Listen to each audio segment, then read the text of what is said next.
వానాకాలం సీజన్ ప్రారంభం కానేలేదు. అప్పుడే ఆదిలాబాద్ జిల్లాలో పత్తి రైతులను విత్తన కొరత వేధిస్తుంది.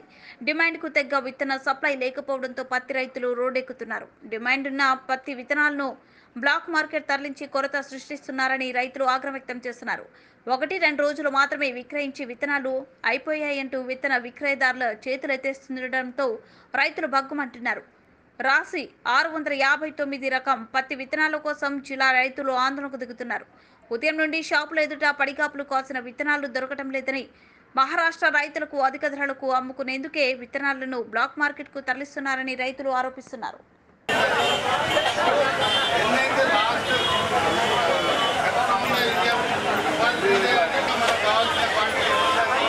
పత్తి సాగు విస్తీర్ణము గత సంవత్సరం 4 లక్షల ఎకరాలు. ఈసారి అంతకంటే కొంచెం ఇంకా ఎక్కువ విస్తీర్ణం పెరిగే అవకాశాలు ఉన్నందున జిల్లా వ్యవసాయ అధికారి గారు, కలెక్టర్ గారి ఆధ్వర్యంలో మొన్న కంపెనీ ప్రతినిధులతోని, విత్తన కంపెనీ ప్రతినిధులతోని మరియు డీలర్లతోని సమావేశం ఏర్పాటు చేసుకోవడం జరిగింది. ప్రతి విత్తన కంపెనీతోని చర్చలు జరిపి గత సంవత్సరం ఎంతైతే మనకు పత్తి సాగు ఏదైతే 4 లక్షల ఎకరాలకు దాదాపు 10 లక్షల ప్యాకెట్లు విత్తనాలు వివిధ రకాల కంపెనీలు, మనం ఇప్పుడు చూడండి 55 విత్తన కంపెనీల నుంచి వాళ్ళ డాటా తీసుకోవడం జరిగింది. దీంట్లో మేజర్గా కొన్ని 4-5 కంపెనీలు ఎక్కువ మొత్తంలో సప్లై చేయడం జరిగింది. గత సంవత్సరం రాసి 659 1,20,000 ప్యాకెట్లు, అది మొత్తం సప్లై చేసింది 2,60,000 ప్యాకెట్లు. అయితే దాంట్లో 1,20,000 ప్యాకెట్లు రాసి 659 సరఫరా చేయడం జరిగింది. అలాగే super cart, Prabhat seeds, Aditya మోక్ష, కావేరి, విప్లవ్, ఇలా రకరకాల విత్తనాలు 55 కంపెనీల విత్తనాలు మనం సప్లై చేయడం జరిగింది.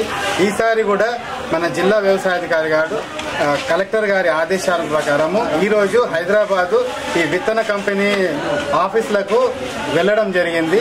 వాళ్ళతోని చర్చలు జరిపి కనీసము లాస్ట్ ఇయర్ ఎంతైతే సప్లై చేశారో అంత మొత్తంలో సప్లై చేయడానికి అంగీకారం తీసుకోవాల్సిందిగా రిక్వెస్ట్ చేయడానికి వెళ్లడం జరిగింది. సార్ వచ్చిన తర్వాత పూర్తి వివరాలు తెలుస్తాయి, మనకు ఎంత మొత్తంలో సప్లై అవుతుంది అనేది.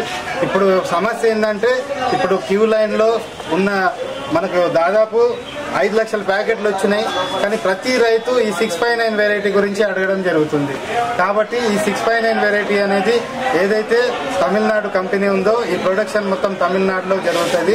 అక్కడ వాళ్ళ విత్తన క్రాప్ అనేది ఫెయిల్ అవ్వడము, జిఓటి టెస్ట్లలో వాళ్ళ సీడ్ అనేది ఎక్కువ మొత్తంలో జిఓటి టెస్ట్లలో పాస్ కాకపోవడంతో వాళ్ళు దాన్ని సప్లై చేయలేకపోతున్నారు. వాళ్ళు ఏంటంటే దేశం మొత్తంలో ఈ రాశి వెరైటీ అనేది సప్లై చేయాలి కాబట్టి ప్రతి దగ్గర మేము సప్లై చేయాల్సింది ఉంది కాబట్టి కొంత మొత్తంలో ఇస్తామని వాళ్ళు చెప్పడం జరుగుతుంది. సార్ అయితే ఇవాళ జిల్లా వ్యవసాయాధికారిగా వెళ్ళడం జరిగింది హైదరాబాద్కి. వాళ్ళతో చర్చలు జరిపిన తర్వాత మనకు ఖచ్చితంగా ఎంత సప్లై అవుతుంది అనేది సార్ వచ్చిన తర్వాత వివరాలు తెలుస్తాయి. ఇప్పుడున్న చూస్తున్నారు కదా, రాశిలోనే రకరకాల వెరైటీలు ఉన్నాయి. 50 కానీ 797 రైతులు ఏమనుకుంటున్నారంటే ఇవన్నీ ఉన్న అమ్మట్లేదు అనేది అంటున్నారు.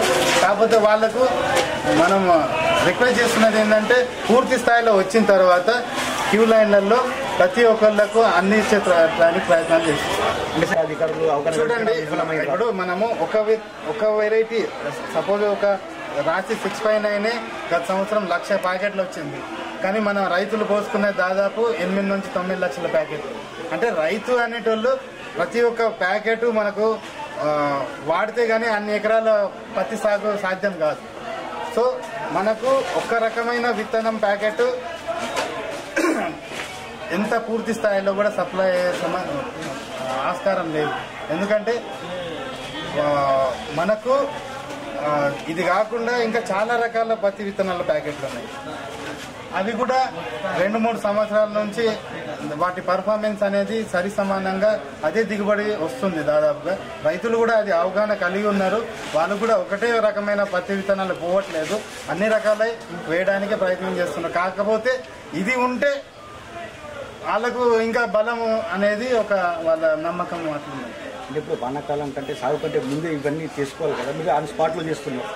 లేదు, ఇదే టైం. మొన్నటి వరకు ఎలక్షన్ డ్యూటీలు ఉండే, ఎలక్షన్ డ్యూటీల తర్వాత ఇమ్మీడియట్ ఇదే పని స్టార్ట్ అయిపోయింది. మాకు మొత్తం ఇప్పుడు చూడండి, ప్రతి కంపెనీ ప్రతినిధితో మాట్లాడి 55 కంపెనీలతోని ఈ డేటా తీసుకొని రెగ్యులర్ ఫాలోఅప్ చేస్తున్నారు. ఎంత స్టాక్ వస్తుంది, ఎంత సప్లై చేస్తున్నారు, డీలర్ వైజ్ ఎంత ఇస్తున్నారు.